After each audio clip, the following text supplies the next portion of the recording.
But the Skelly Trap distracts, and the time on the clock, Judo, only 7 seconds, but she gets through it quickly. The archers take out the right side building, giving Queen just enough time. 1 second. Whoa! Omnipotence starting off here, Lex, with a couple of balloons picking off those defenses. Battle Blimp moving in, and we were talking about this a little bit, but I'm surprised we didn't see more attacks. Super Archer, Super Barbarians, but it's actually the Super Minions here.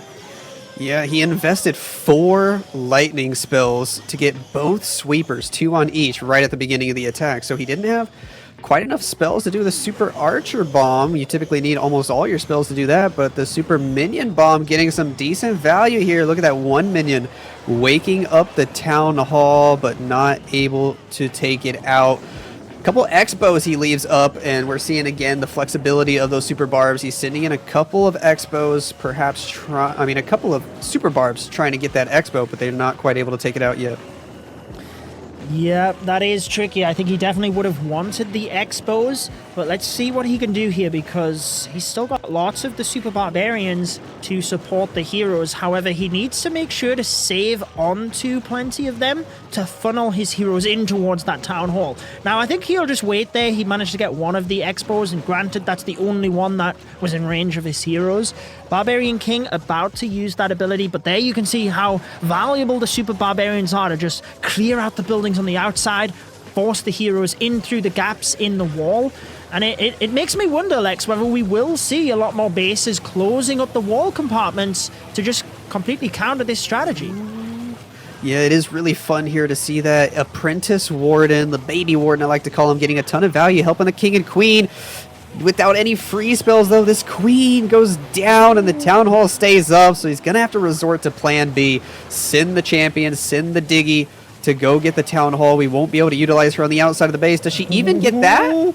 It's going to be close. The Expo was tanked from the King, switched across, but he only just gets that Town Hall, breathing a sigh of relief, because you for sure would not want a 1-star on the first attack, especially when this war is the one that would progress you into the next stage of this qualifier.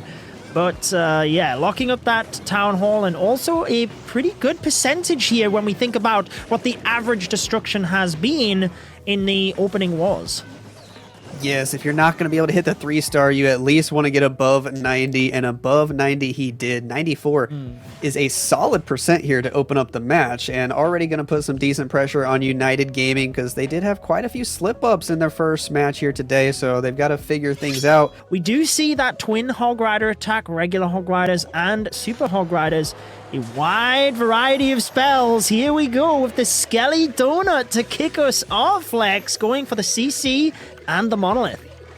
Very fun to see this. I think this is our first Skelly Donut of the day. If he's able to successfully take out the Monolith and the Clan Castle, and he won't have to worry about any defensive troops later, and he won't have to worry about any annoying defenses behind the Town Hall. If he can get it early, snipe it with something else. I thought he was going to try to battle blimp it, but it looks like that blimp just meant for the Inferno Tower and the Rage Tower.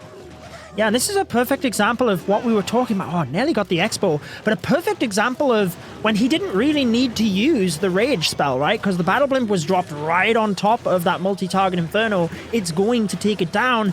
He wouldn't have really got that much more value from utilizing the Rage. Granted, he might have got that Expo, but arguably still not worth it for a Rage spell. However, moving in with the heroes here, notice how they are both tanking the defenses for each other, but they're not tripping over each other either. That's always a skill that I find impressive, on just the right amount of space between your heroes, if that makes sense.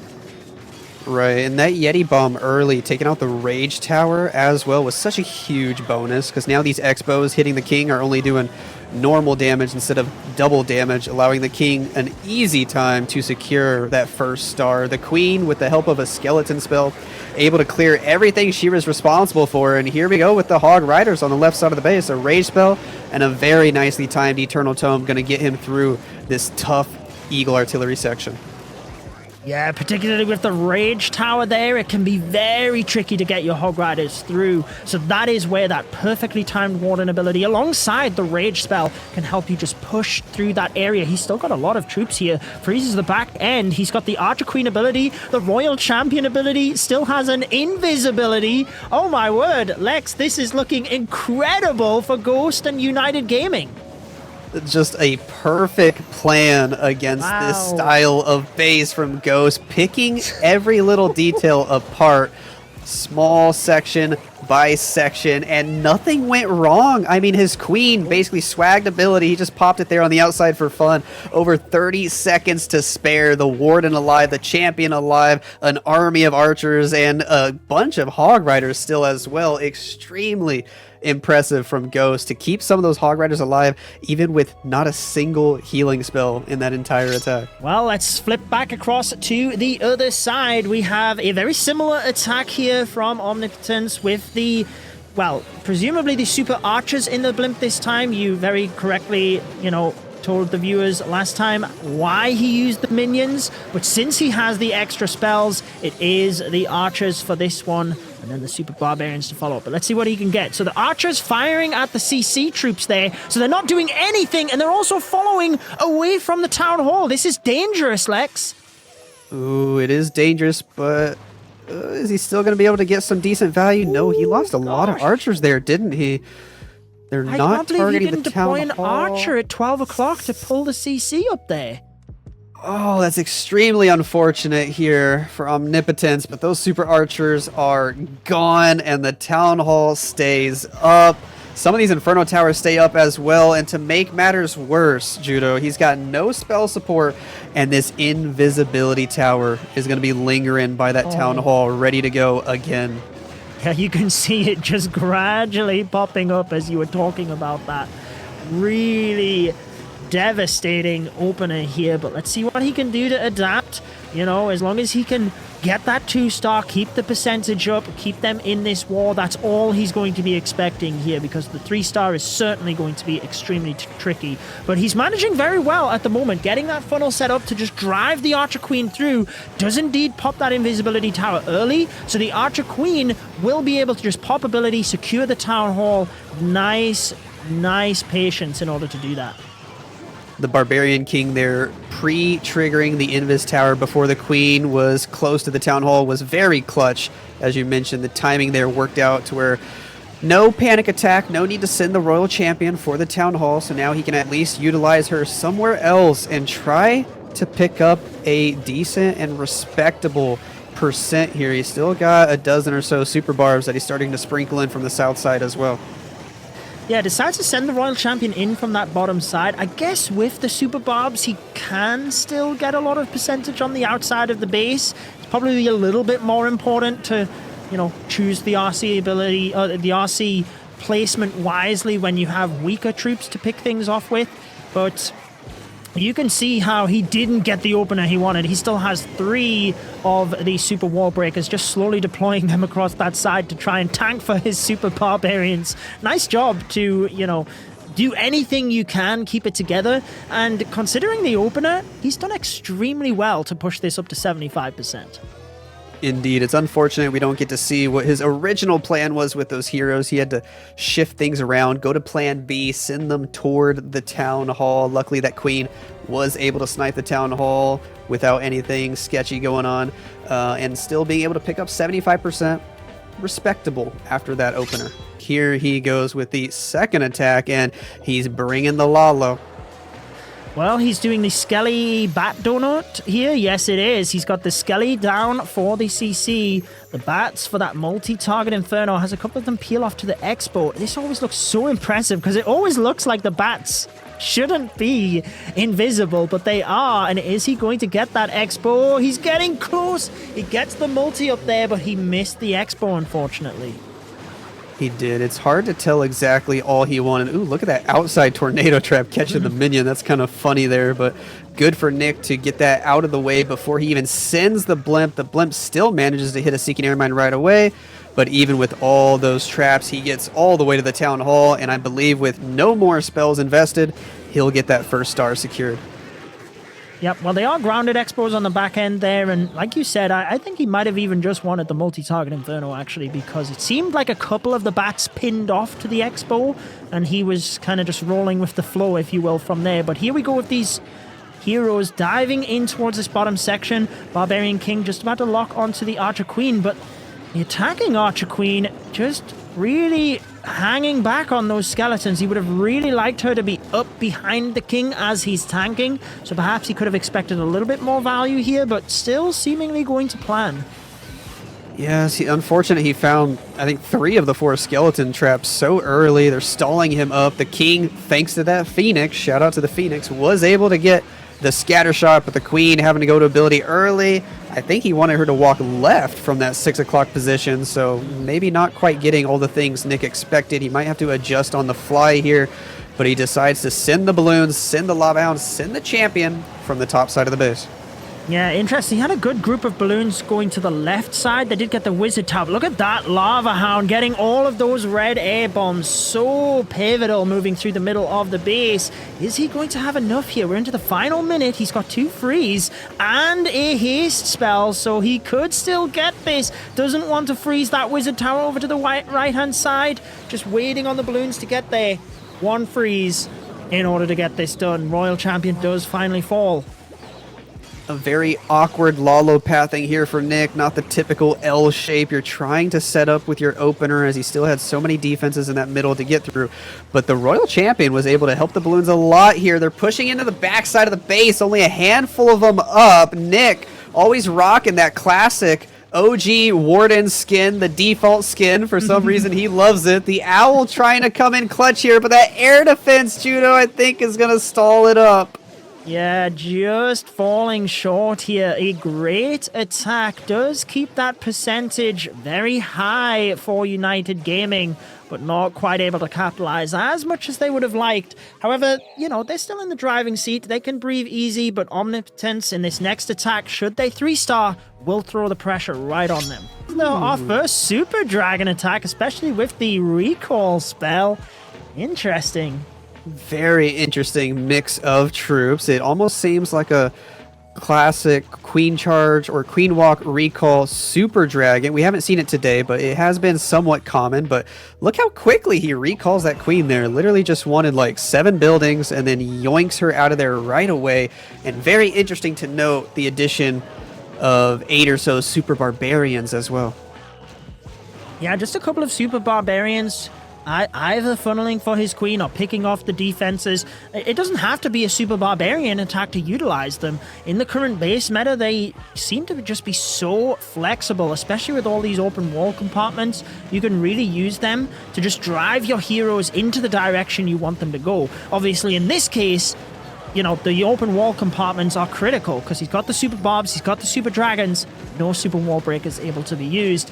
Battle Blimp flying over the top of those Super Dragons so you can catch all of them in the Warden ability as it moves through, aiming to quickly snipe that Town Hall.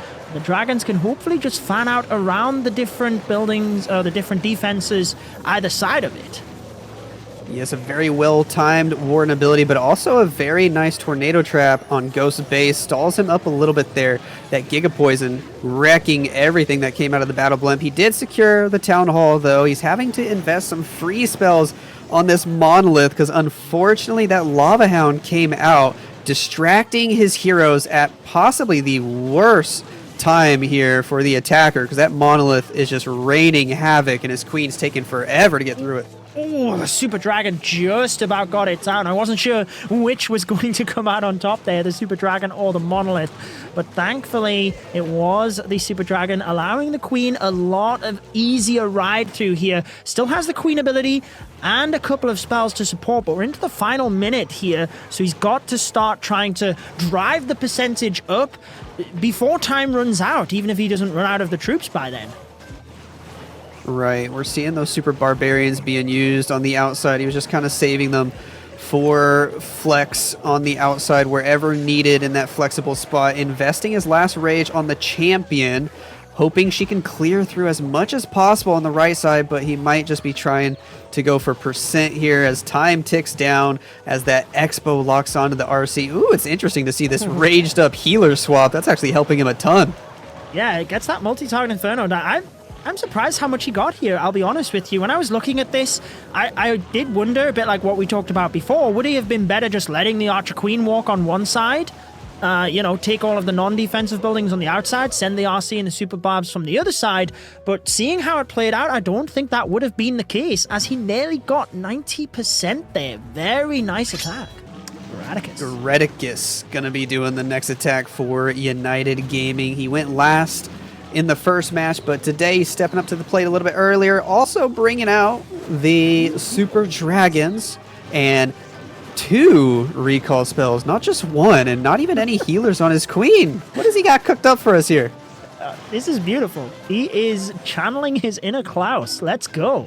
We've got the recall from the left side. Is he just going to pick off air defense with the Archer Queen?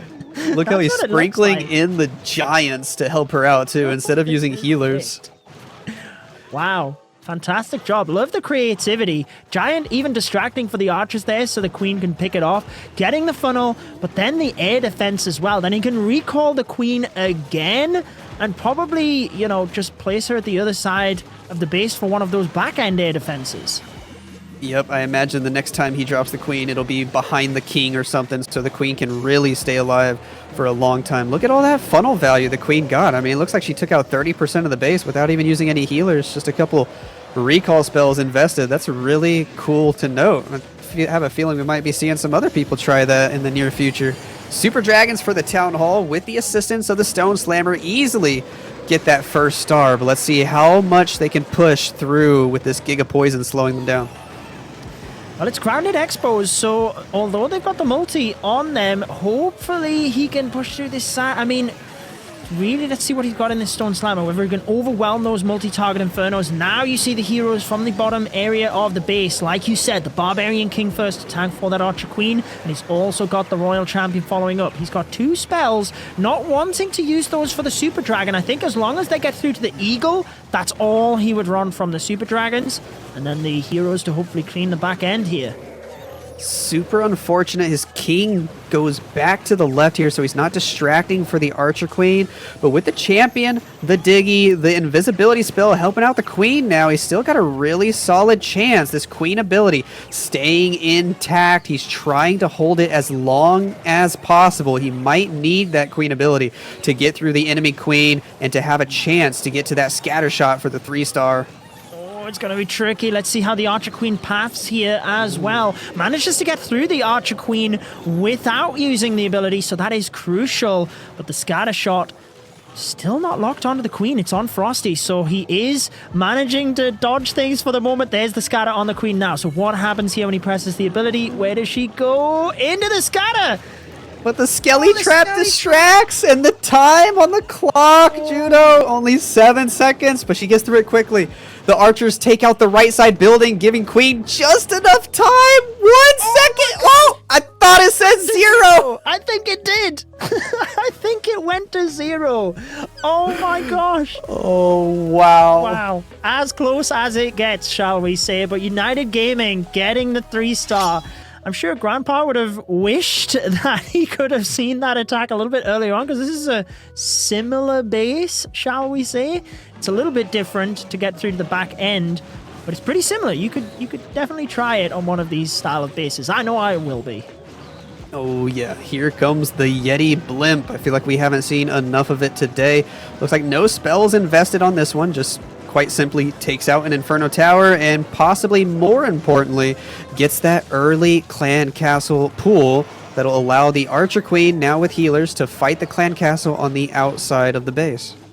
Yeah, very nice job on that one. He, like you said, pulled the CC, got that funnel created perfectly. Nice use of the Headhunter there, just as the Barbarian King goes on to the Archer Queen. And good scouting there as well from his teammates. Just to, well, I said to put the Archer in, but the Battle Builder's just continually repairing that Elixir Collector. See if it can get it down before the end of the attack. She's going to have to work overtime and still won't get any work done. Oh my. There's the next rage for the Archer Queen as she gets closer and closer to this Poison Tower that visually looks like it's bugging out right now. But here we go. Poison Tower launching onto the queen. Tornado trap gonna spin her into the wall. Gonna burn a few seconds on the clock here as the queen looks like she's running on the treadmill, and the healers start to take a little bit of damage. But look at this beautiful pathing. I'm surprised queen just walked straight into the scatter shot. Yeah, very nice job. I mean, you can visualize it right now. Another rage. There it is, just to help keep that queen alive through the enemy queen. She gets the eagle scatter X, but she can get so much value here. And then we can hopefully make that push towards the town hall. As you see, starting now with the Barbarian King and the Grand Warden as well, pushing those super barbarians through.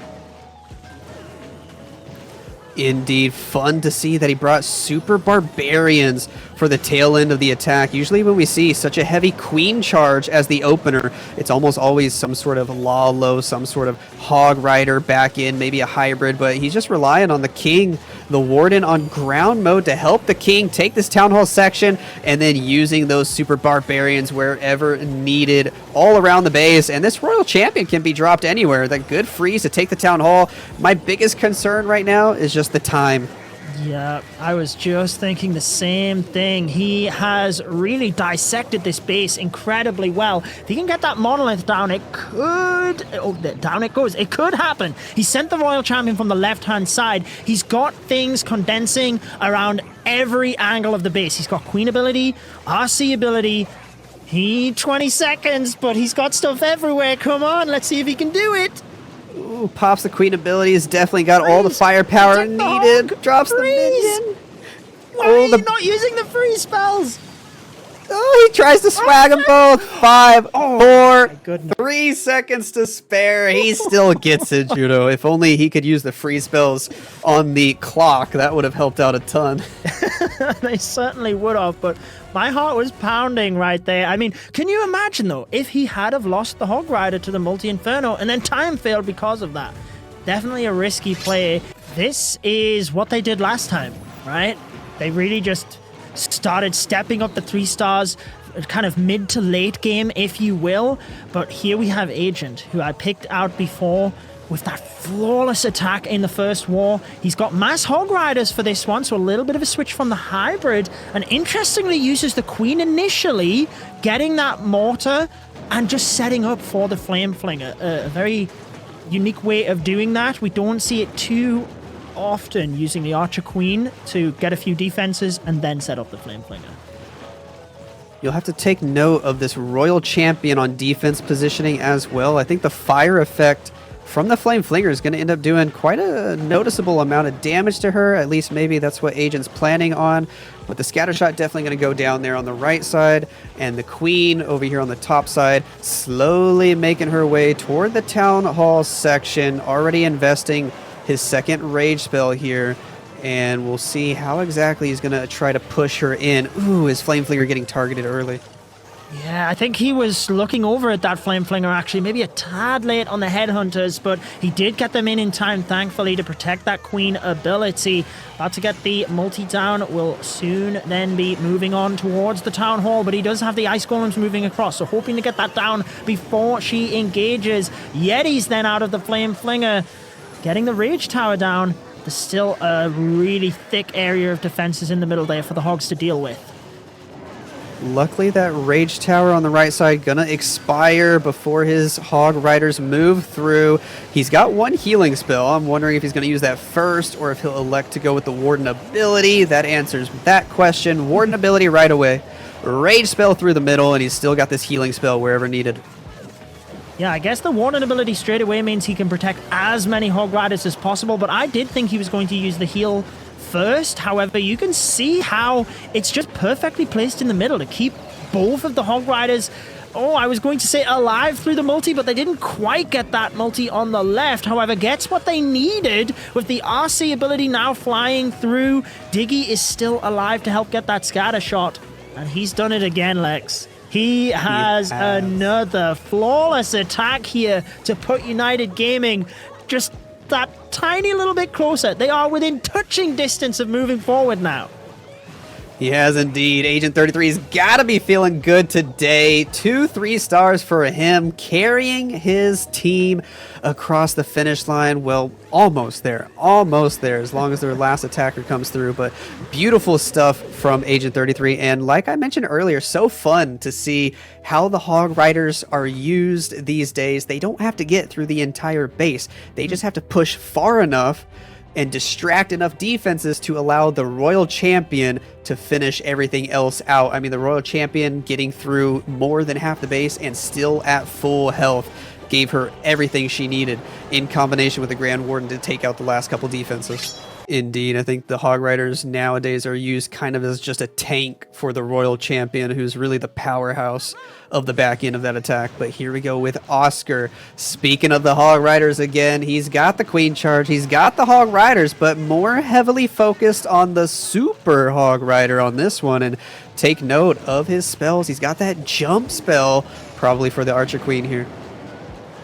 Yeah, similar approach with the Archer Queen to, tank the mortar and take that down, allowing the Flame Flinger to then hopefully get a lot of value. The Archer Queen will keep that Expo alive. It's the Expo tank, sorry. It's really when the Flame Flinger gets in range of that other Expo, which might be sooner than he expected. Let's just see how it paths, I guess.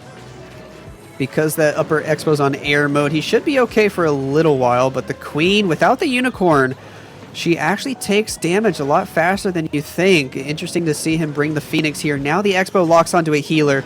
CC troops are coming out. Flame Flinger trying to go for the Expo. It's getting a little bit dicey here for Oscar. Dropping the Barbarian King on the south side, also waking up the Eagle Artillery.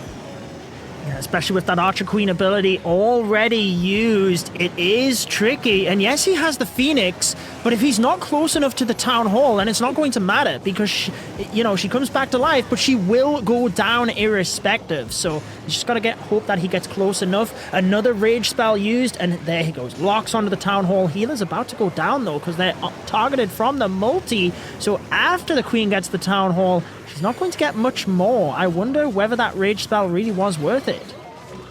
I think that's a good analysis. The Rage spell might be kind of swagged after all. Because of the Phoenix ability, she probably could have gotten the Town Hall even without it. Not having that extra rage to help these Hog Riders, and they are starting to fizzle out like crazy. The champion taking a lot of damage, and this Monolith just going to send her straight to her grave. Just so deadly, the back end of the base. Those raged up, the raged up Inferno towers there can be so deadly. And the Monolith as well, so much damage to the back end of the base. He's got a couple of troops they can try and drive that percentage up with, but at the end of the day, this is not what was needed for Omnipotence and United Gaming. I think they just need to get a star moving into this last attack, which obviously puts them in the best position, or I guess not mathematically the best position they can be in, but pretty much the best position they can be in moving into the last attack.